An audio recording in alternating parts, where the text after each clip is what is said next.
قال اللہم اجعل، اے میرے پروردگار تو بنا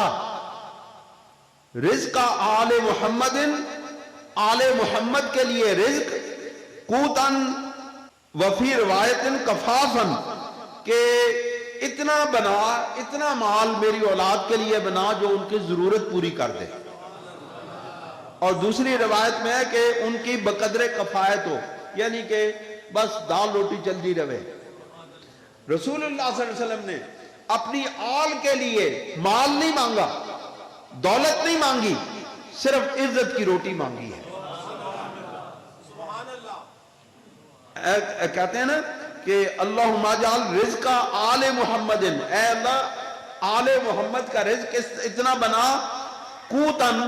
جڑا انہاں دی ضرورت دے خوراک کھانا پینا بس پورا کردے رہے۔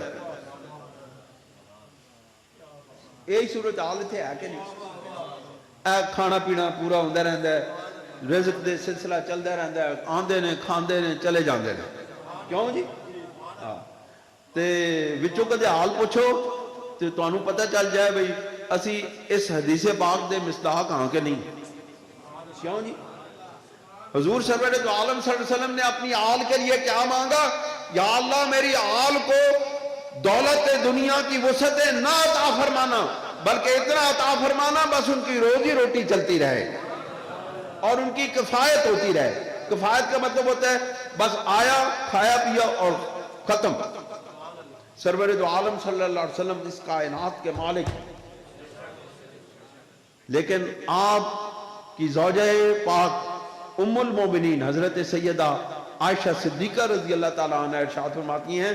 کہ کئی مہینے لگاتار ہمارے گھر میں چولہا نہیں جلتا تھا، کئی مہینے، اور